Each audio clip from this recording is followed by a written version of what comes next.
ఇంకా మీనా బాలయితే మనోజ్ మీద అనుమానంతో అలా మాట్లాడుతూ ఉండగా, ఇంకా మార్నింగ్ ఏమో ఇంక ప్రభావతి చైర్ మీద కూర్చొని టీ తాగుతూ ఉంటుంది. అప్పుడే ఇంక డైటీషియన్ ఒక అమ్మాయి వచ్చి టీ లాగేస్తుంది. ఏంటి మీరు ఏం చేస్తున్నారంటే, ఏంటి ఏంటి ఎవరు మీరు అనేసి ఇంకా ప్రభావతి అంటుంది. అమ్మా, డైటీషియన్ నువ్వు చెప్పావు కదమ్మా, అందుకే నేను తీసుకొచ్చాననేసి ఇంకా మనోజ్ అంటాడు.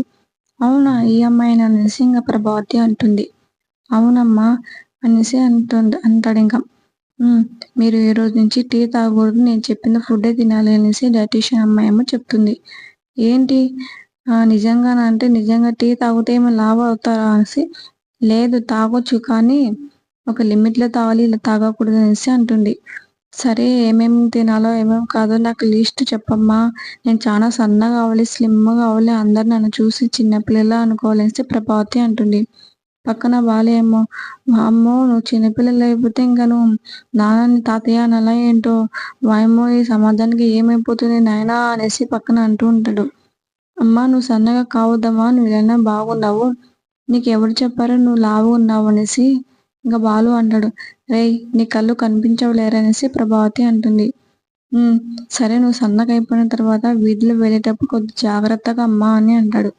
ఏంట్రా ఎందుకురా అంటే, ఎప్పుడు ఈ ప్రభావతికి ముద్దగా బొద్దుగా చూసే కుక్కలు ఇప్పుడు సన్నగా అయిపోతే ఒకటేసారి కుక్కలంతా బాబోబో అని ఎన్నికలు పడతాయేమో అనేసి అంటారు. రే ఆపుతావా అనేసి ఇంకా అడుస్తుంది. పక్కన అమ్మాయి ఏమో, చాలా ఫన్నీ గాయ లెక్క ఉన్నాడు ఇతనేమో అంటుంది. అంతే తను మా ఇంట్లో అందరి మీద కామెడీ చేస్తుంటాడు అనేసి అంటూ ఉంటుంది ప్రభావతి ఏమో. సరే మీరు కూర్చోండి అంటే, ఒకసారి మీరు లేస్తారా మీ ఫోటో తీసుకుంటా అనేసి అంటుంది. సరే తీసుకోండి అని చెప్పగానే ఇక ఫోటో తీసుకొని తను ఒక డెమో చూపిస్తుంది సన్నగా అయ్యేటట్టు. ఇంకా ఆ డైటీషియన్ అమ్మాయి ఏమో ఒక డెమో ఫోటో చూపిస్తుంది. చూడండి మీరు సన్నగా ఉంటే ఇలా ఉంటారు చూడండి అని. ఏ అవునా, అలా ఉంటానా, ఎంత అందంగా ఉన్నానో అనేసి ప్రభావతి అంటుంది. బాలు కూడా తొంగి చూసి, బాబా ఎంత సన్నగా ఉన్నారో, ఎంత సన్నగా అయిపోతారో ఏమో బాబా అనేసి బాలు వెటకారంగా మాట్లాడతాడు. సరే అండి, ఫీజు ఎంత అనేసి అడుగుతుంది ప్రభావతి. ఇంకా ఎంత అండి, జస్ట్ వారంకి 8,000 అని చెప్తాంది. అబ్బో వారంకి 8,000 అనేసి అందరూ షాక్ అయిపోతారు. ప్రభావతి కూడా అట్లా షాక్ అయిపోయి నోరు మూసుకుని ఉంటుంది. 8,000 అనేసి, డైటీషియన్ ఎవరైతే తీసుకుని వచ్చారో వాళ్ళే ఇస్తారు 8,000, మనకెందుకు మీనా అనేసి ఇంకా పక్కన బాలు అంటాడు. అప్పుడు మనోజ్ అయితే అలానే కోపంతో అని చూస్తాడు వెటకారంగా. 8,000 ఏంటి అంటే, అవును మీరు కాబట్టి నేను తగ్గించాను, లేకపోతే వారంకి 10,000 తీసుకునేదాన్ని అనేసి అంటుంది. వద్దులేండి 8,000 కరెక్టే అనేసింది. అవును ఈ ఫుడ్ ఎవరైనా తినొచ్చా అంటే, ఎవరైనా తినొచ్చు అంటే, థ్యాంక్ యూ సో మచ్ అండి అనేసి మనోజ్ అంటాడు. సరే పేమెంట్ మీరు తర్వాతనే ఇవ్వచ్చు, వారానికి ఒకసారి వస్తాను కదా అప్పుడు ఇవ్వండి పేమెంట్ అని అంటుంది. సరే అండి అనేసి ఇంకా అంటాడు మనోజ్ అయితే. పక్కన బాలేమో, వాబ్బో వారంకి 8,000 అంటే ఇంకా నెలకి ఎంత ఇవ్వాలో ఆలోచించుకోండి, ఒక శాలరీ మొత్తం ఇవ్వాల్సింది 32,000 34,000 తీసి ఇవ్వాల్సిందే మీరు అనేసి ఇంకా మనోజ్ ఏమో వెటకారంగా అడుస్తుంటారు. ఏమో మంచిగా కడుపు నిండా టైంకు తినకుండా మీరు ఈ పాడు పనులు ఏంటో అనేసి పక్కనేమో సత్యం తిడుతుంటాడు. యావండి మేము సన్నగా అవ్వాలండి అనేసి ఒక గోల్ నాది అనేసి అంటుంది. ఏమనొచ్చావు అనేసి పక్కన సత్యం అంటాడు. మళ్ళీ మీనా ఏమో ఆ డైటీషియన్ అమ్మాయిని అడుగుతుంది. వీళ్ళకి ఫుడ్ గిడ్డు వంట మొత్తం చేయాలంటే ఎంత తీసుకుంటారు డైలీ అనేసి అంటుంది. డైలీ 500 అని అంటుంది ఇంకా డైటీషియన్ అమ్మాయి ఏమో. అయితే వీళ్ళ దగ్గర నుంచి నేను డైలీ 500 వసూలు చేయాలన్నమాట అనేసి మీనా అంటుంది. ఏంటే మమ్మల్ని కూడా అడుగుతావంటే, లేకపోతే ఏంటి, ఇంట్లో ఇంట్లో పని మొత్తము టైంకి రకంగా అందరికి వంట చేయడం, మళ్ళీ మీకు వంట చేయడం నా చేత కాదు అనేసి మీనా అడుస్తుంటుంది. మనోజ్ ఏమో సరే అమ్మా ఇద్దాంలే, ఎందుకు బుకే వాళ్ళతో మనం మాటలు పడాల్సిన అవసరం ఏంటి అనేసి మనోజ్ అంటాడు. ఇంకా అలాంటి దారి అనేసి బాలు అంటాడు. మీనా డైలీ 500 వసూలు చేయి, 500 ఇస్తేనే వాళ్ళకు వంట, 500 లేకపోతే ఏం ఇవ్వద్దు, ఏం చెయ్యొద్దు అనేసి బాలు అంటాడు. సరే అంటే అనేసి ఇంకా అంటుంది మీనా. తర్వాత డైటీషియన్ అమ్మాయేమో, "ప్రభావతి గారు, మీరు ఏమేమి తింటున్నారో, ఏమేం లేదో నాకు మొత్తం చెప్పాల్సిందే. మీరేం దాచిపెట్టకూడదు. మొత్తం నాకు చెప్పాలనేసి అంటుంది. బాలేమో, అంటే మొత్తం చెప్పేయాలా? తను ఏం చేసిందో మొత్తం చెప్పేయాలా? తను ఏం దాచిందో మొత్తం చెప్పేయాల్సిందేనా? అయితే నేను చెప్తాను చూడండి. ఇంగో వీడు లక్షలు ఎత్తుకొని వెళ్ళి ఇంగో సపోర్ట్ చేస్తేనే ప్రభావతి, ఇంగో ఈ పార్లమ్మకి పార్లర్ పెట్టడానికి ఇల్లు తాకట్టు పెడుతుంది. రే రే రే రే ఆపుతావా అనేసి ఇంక అంటుంది. మీనేమో పక్కన నోరు మూస్తుంది. యావండి, ఇవన్నీ చెప్పకూడదండి. తను ఏం తింటారో ఏం లేదు అది చెప్పాలంటుంది. ఓ అదా, అయితే సరే అనేసి బాలు అంటాడు. ఇంకా ట్రాఫిక్ పోలీస్ అరుణ్ అయితే రెడీ అవుతూ ఉంటాడు. అలా రెడీ అవుతూ పక్కన ఇంకా బాలు చింపిన జోబునైతే చూస్తూ ఉంటాడు. అలా చూస్తూ ఆ సీన్ అయితే గుర్తు చేసుకుంటాడు గొడవ అనేది. ఏంటి, తను నా జోబు చింపాడు కదా, తన సంగతి తర్వాత చూసుకుంటానేసి కోపంతో ఉంటాడు. అప్పుడే సుమతి ఏమో అరుణ్ వాళ్ళ ఇంటికి వస్తుంది. అంటే బాగున్నారా అంటే అంటుంది. బాగున్నానమ్మా, మీరు బాగున్నారంటే, అదేంటంటే మీరు అంటే సుమతి అని చెప్పానంటే, బాగున్నావమ్మా సుమతి అంటే, బాగున్నానంటే తీసుకోని అంటే పూలని ఇస్తుంది. ఎందుకమ్మా పూలంటే, పర్వాలేదంటే తీసుకొని అంటుంది. అప్పుడు అయితే తను వాళ్ళ అమ్మ అయితే పూలు తీసుకుంటుంది. తర్వాత ఎంతైందమ్మా డబ్బులు చెప్పు అనేసి సుమతికి అడుగుతుంది వాళ్ళమ్మ. అయ్యో పర్వాలేదంటే అనేసి అంటుంది. అయ్యో మా అరుణ్‌కి ఇలాంటివన్నీ ఇష్టం ఉండదమ్మా. వాళ్ళు ఏమైనా పని చేస్తే మనం కంపల్సరీగా డబ్బులు ఇవ్వాల్సిందే అనేసి అరుణ్ అంటాడు. చెప్పగానే అప్పుడే అరుణ్ వస్తాడు. ఏంటి సుమతి బాగున్నావంటే, బాగున్నానండి. మీరు బాగున్నారా అనేసి సుమతి అంది. బాగున్నామండి. అంటే మీ హెల్త్ ఇప్పుడు బాగుందంటే, పర్వాలేదమ్మా నాకు బాగానే ఉంది అని అంటుంది. ఇంక తర్వాత ఏంటి చూడు, పూలు తీసుకొచ్చి డబ్బులు తీసుకోమంటే తీసుకోవడం లేదు చూడు అరుణ్ అంటే, అయ్యో మాకు ఇలాంటివన్నీ ఇష్టం ఉండదండి, తీసుకోను అంటే, ఎంతనో చెప్పానంటే, 150 రూపాయలు, కానీ మీరు అందిస్తే సరిపోతుంది అనేసి అంటుంది.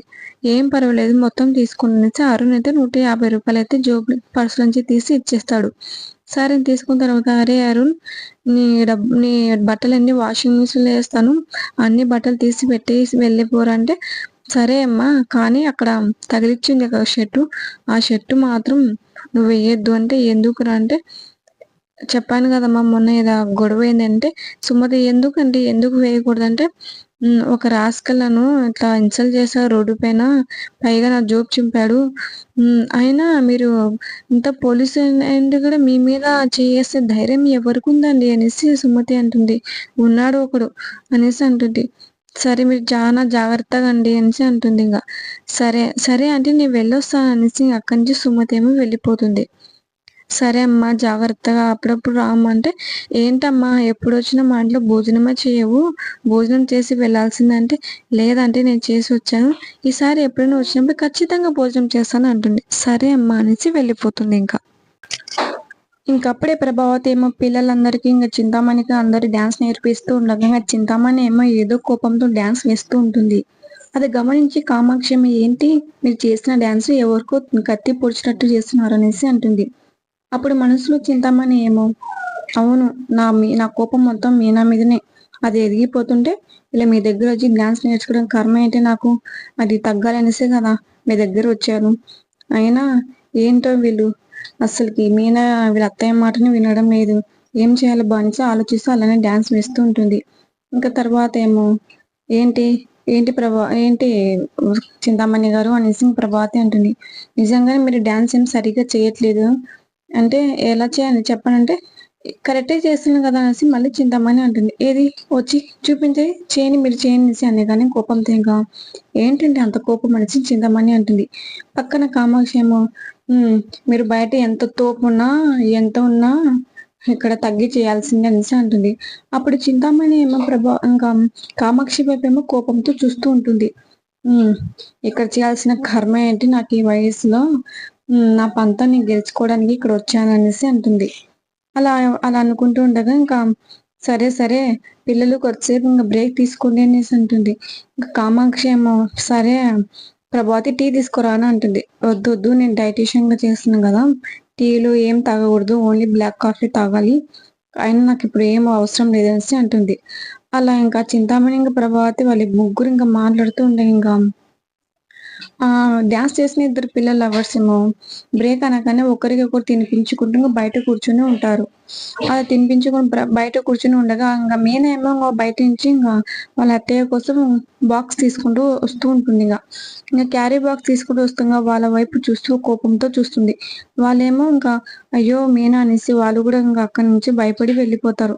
మీనా ఏమో అలా వాళ్ళకి అరచడానికి వెళ్ళేటప్పుడు ఇంకా వాళ్ళ అత్తయ్య గారు అప్పుడు చెప్పిన మాటలను గుర్తు చేసుకుంటది. అయినా నేను డాన్స్ చేసే పిల్లలతో నీకేంటి అవసరం అనేసి చెప్పగానే, అయినా నాకేంటి వాళ్ళు ఏమైనా చావని అనేసి అనుకుంటూ మనసులో వెళ్ళిపోతుంది లోపలికి. అలా వెళ్ళిపోయినాక చింతామణి ఇంకా అందరూ ఇంకా మాట్లాడుతుండగా చింతామణి మీనా చూసి ఒక్కసారిగా షాక్ అయిపోతుంది. ఏంటి ఈవిడ ఇక్కడుందా అంటే, ఆ రోజు నాకు ఇంట్లో నుంచి వెళ్ళనీయకుండా ఆపేసింది ఈ చింతామణి వల్లనేనా? అంత నాటకమా? అంతా చేసిందా అత్తయ్య గారు అనేసి ఇంకా మనసులో అనుకుంటూ ఇంకా వస్తుంది ఇంకా. అది రాగానే సరే ఇక్కడ వెళ్ళిపో అంటుంది. ఏంటి వెళ్ళేది? మీరు ఎవరితో మాట్లాడతా అంటే ఎవరితో? నా శిష్యురాలతో. ఎవరితో మాట్లాడుతున్నాను? అయినా ఈ చింతామణికి డాన్స్ నేర్చుకోవడానికి వచ్చారంటే, డాన్స్ నేర్చుకోవడానికి వచ్చారో లేక మీరు డాన్స్ నేర్పిస్తున్నారో లేక తను నీకు డాన్స్ నేర్పిస్తున్నారో నాకైతే అర్థం కావట్లేదు. కానీ మీరు చింతామణి మాటలు విని నన్ను ఓడించాలని చూస్తున్నారేమో. ఎట్టి పరిస్థితుల్లో నన్ను ఓడించలేరు. ఒక పాము వచ్చి ఇంకొక పాము వచ్చి నేర్పిస్తున్నట్టుంది మీకు నాటకం అనేసి అంటుంది.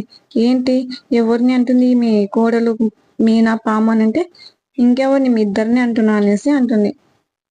అంత మాట అంటావంటే ఏమన్నాను? మరి మీరు ఆ రోజు అంతా నాటకం ఆడినారా? మీరేదో చేయి నొప్పి అంటే నేనేదో సహాయం చేశాను, మొత్తం చేశాను. మీరంత చేశారనేసి అలా అనుకోలేదు అత్తయ్య అనేసి అంటుంది.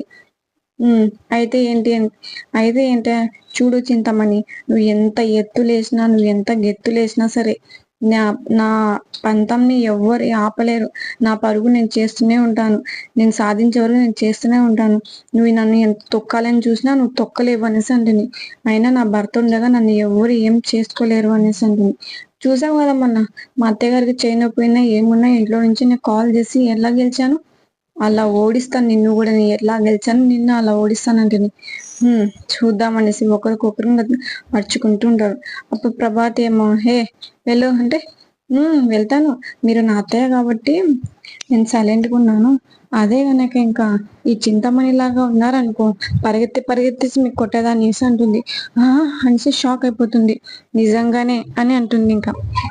ఇంకా తర్వాత అలా అనంగానే ఇంకా వెళ్ళిపోతూ ఇంకా మీనేమో మనసులో అనుకుంది ఇంత ద్రోహం అనేసి ఇంకా బాధపడుతూ వెళ్ళిపోతుంది. ఇంకా అది వెళ్ళిపోయిన తర్వాత ఇంకా మీనా వంట చేస్తూ ఉండగా ఇంకా మీనా నాకు కాఫీ ఇవ్వనేసి ఇంకా శృతి అడుగుతుంది. కానీ తనేమో పలకదు. ఏదో అలానే ఆలోచిస్తూ ఉంటుంది ఆ మాటలన్నీ వినేసి. మీనా చెప్పు శృతి అంటే, ఏంటి ఎప్పుడు విన్న ఆలోచన ఏంటి అసలుకి?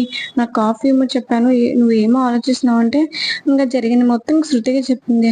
ఓ అదా చెప్తాను, ఒకసారి ఆంటీ వార్నింగ్ ఇవ్వాలి లేకపోతే ఇలానే చాలా ఓవర్ యాక్టింగ్ చేస్తుంటది ఇంకా అనేసి ఇంకా శృతి అంటుంది. వదిలే శృతి అనేసి, నువ్వు ఎవరికి చెప్పొద్దు, ముఖ్యంగా బాలుకు చెప్పొద్దు, బాలుకు చెప్తే ఇంట్లో గొడవ చేస్తాడనేసి ఇంకా మీనా అంటుంది. ఏంటి వదిలేది? నువ్వు ఏం చేయొద్దు, నువ్వు ఇలా సైలెంట్గా ఉండబట్టే అత్తయ్య గారు ఇంత రెచ్చిపోతున్నారు అనేసి శృతి అంటుంది. ఇంకో నా మనసులో నేను ఉండగా నా బాధ మొత్తం నీకు చెప్పుకున్నాను, ఎవరికి చెప్పొద్దు ప్లీజ్ అనేసి. సరే అనేసి అక్కడి నుంచి వెళ్ళిపోతుందిగా. తర్వాత శృతి ఏమో ఈ అత్తయ్యకి ఏదో ఒకటి చెయ్యాలి, చేసే వరకు నాకు నిద్ర రాదు అనేసి అంటుంది. ఖచ్చితంగా దొరకని ఛాన్స్ అని అనుకుంటూ ఇంకా శృతి కూడా వెళ్ళిపోతుంది. ఇంకా అలా వెళ్ళిపోయిన తర్వాత ఇంకా బాలు ఏమో ఇంకా వాళ్ళ కార్ టాక్సీ దగ్గర ఏమో ఇంకా బాలు ఫ్రెండ్ ఏమో ఇలా మాట్లాడుకుంటూ ఉంటారు. ఒరే ఈ డబ్బులు మొత్తం తీసుకెళ్ళి నువ్వు ఈఎంఐ కట్టేసి తీసుకెళ్ళి చిట్టి డబ్బులు కట్టేస్తానంటే, ఏంట్రా చిట్టి డబ్బులు కడుతున్నావు అంటే, అవునరా మీనాకు తెలియకుండా చిట్టి డబ్బులు కట్టేస్తున్నాను, నువ్వేం చెప్పొద్దు మీనాకని అంటాడు. ఏంట్రా చిట్టి డబ్బులు కడుతున్నావు, ఇది కడుతున్నావు, అసలు ఏంటి సంగతి అంటే, లేదురా ఇన్ని రోజుల వరకు నా మీనాకి పుస్తకాడు ఉంది మెల్లో, ఏం చేయలేదు, ఈసారి చిట్టి డబ్బులు కట్టేసి తనకు ఒక సర్ప్రైజ్ ఇవ్వాలనుకుంటున్నాను, తన కళలో ఆనందం చూడాలనుకుంటున్నాను. పాపం ఇంట్లో ఇంత చేస్తుంది, ఇన్ని పని చేస్తుంది, ఇంత సంపాదిస్తుంది, మొత్తం చేస్తుంది, కానీ తన మెల్లో ఏం లేదు కదా అని అనుకుంటున్నారా? నా వలన మొత్తం పుస్తకాడు కూడా పెట్టేసింది అక్కడ. అందుకే నేను ఖచ్చితంగా తీసుకొని వెళ్ళాలంటే చాలా మంచి పనిరా. కానీ మీనా వచ్చిన తర్వాత నీలో చాలా మంచి మంచిగా ఆలోచనలు వస్తున్నాయిరా. సరే అలానే కానివి నేను చెప్పను లేరా అనేసి అంటాడు ఇంకా రాజేష్. సరేరా అయితే వెళ్ళు అనేసి ఇంకా వాళ్ళిద్దరు వెళ్ళిపోతారు ఇంకా. ఇంకా ప్రభావతి మనోజ్ ఏమో ఇంకా మార్నింగ్ లేస్తగానే ఇంకా సోఫా మీద కూర్చుని ఉంటారు. అప్పుడేమో ఇంకా మనోజ్ ఏమో అమ్మాయి ఇంకా మన డైటిషియన్ ఇంకా వంట కాలేదా అంటే అవుతుందిరా ఇది చేసినట్టుంది మీనా అనేసి అంటుంది. ఇంకా అప్పుడే మీనా ఏమో వంటగది నుంచి బయటికి వస్తుంది. ఏదే చేసి తీసుకురాపో అంటే 500 మీరు ఇచ్చినారా, ఇస్తేనే కానీ నేను చేయను అనేసి మీనా అంటుంది. ఏంటి నన్నే అడుగుతున్నావు అంటే ఇంట్లో ఇంత వంట చేసి మొత్తం చేసి మీకు ఈ డైటిషియన్ మొత్తం ఇది వంట చేసిన తర్వాత నాకేం లాభం, అందుకే మీరు ఇవ్వాల్సిందని అంటుంది. ఇంకా అదేంటమ్మా మనం ఇంత తింటుండే వాళ్ళకి కుళ్ళు ఇలా అడుగుతున్నారు అనేసి అంటాడు మనోజ్ ఏమో. అయితే మీరే చేసుకోండి అనేసి మీనా అంటుంది. దీనికన్నా హోటల్ అని ఏమంటే అయితే హోటల్కి వెళ్ళి తినండి అనేసి మీనా అంటుంది. అరే 500 ఇచ్చి చావరా అనేసి అంటుంది. సరే అనేసి తన టేబుల్ పైన 500 పెడతారు. అది తీసుకున్న తర్వాత ఇంకా మీనా అయితే తీసుకురావడానికి వెళ్తుంటది. అప్పుడే ఇంకా శృతి ఏమో ఇంకా మీనా మనోజ్ ఇంకా అందరూ ముగ్గురు మాట్లాడుతున్న గమనించి శృతి వెళ్ళేసి మెల్లగా వాళ్ళు తినే దాంట్లో అయితే ఒక ట్యానీ కలిపేసి వస్తుంది. ఇంకా రాగానే ఇంకా మీనా ఏమో శృతి ఏం చేస్తున్నావు కిచెన్ లో అంటుంది. అయ్యో ఏం లేదు నేను వాటర్ తాగుతున్నాను చూస్తున్నా కాదా అనేసి అంటుంది. సరే అనేసి వాళ్ళిద్దరికి వెళ్ళేసి ఇవ్వగానే అప్పుడే సత్యం ఏమో వస్తాడు. ఇంకా ఏంటి అడ్డగడ్డి మొత్తం తింటున్నారంటే ఏంటండి మీరు ఇంకా మేము తగ్గాలంటున్నాం కదా, అమ్మాయి చెప్పినట్టు మేము ఫాలో అవుతున్నాం అనేసి అంటుంది ప్రభావతి. మీ ఇష్టం మీ కర్మ, టైంకి తింటే ఇలాంటి అవసరం లేదనేసి సత్యం అంటాడు. సరే అండి మీరు వెళ్ళి తినండి అని చెప్తుంది ఇంకా ప్రభావతి ఏమో. అప్పుడే రవి ఏమో నాన్న అందరి కోసం పిజ్జా తెచ్చాను అనేసి రవి అంటాడు. రే నువ్వు పిజ్జా తెచ్చిన నా ముందర తినొద్దు అనేసి ఇంకా మనోజ్ అంటాడు. ఏంటి మీరు తింటున్నారా, తినండి మీకు ఈ పిజ్జాతో ఏం అవసరం అనేసి ఇంకా రవి అంటాడు. సరే అనేసి ఇంక అందరూ తినంగానే ఇంకా మనోజ్కి ఏమో ఇంకా నైట్ నిద్రపోయేటప్పుడేమో కడుపులో గుడుగుడు సౌండ్ వస్తుంది. ఇంకా మనోజ్ ఇంకా తినంగానే అందరూ వెళ్ళిపోయిన తర్వాత ఇంకా పడుకోవడానికి వెళ్తారు. అప్పుడు మనోజ్ ఏమో నిద్రలో ఇంకా కడుపులో గుడుగుడు సౌండ్ రావగానే ఇంకా అప్పుడే రోహిణి ఏమో గమనిస్తుంది ఏంటి ఎక్కడి నుంచి సౌండ్ వస్తుంది అనేసి. అప్పుడు మనోజ్ దగ్గర వెళ్ళి ఇంక సౌండ్ వింటుంది. మనోజ్ దగ్గర సౌండ్ వస్తుంది, ఏంటి కడుపులో గుడుగుడు అంటుంది మనోజ్ అనేసి అంటుంది. అయినా అంత సౌండ్ వచ్చిన ఏంటి బర్రలాగా నిద్రపోయినాడు అనేసి అనుకుంటూ ఉంటుంది మనసులో. ఇంకా ఎపిసోడ్ పూర్తయిపోతుంది. తర్వాత మీరు చూడాలనుకుంటే తప్పకుండా మా ఛానల్ని సబ్స్క్రైబ్ చేసుకుని పక్కన బెల్ ఐకాన్ ఆల్ అని క్లిక్ చేయండి. Okay friends, bye.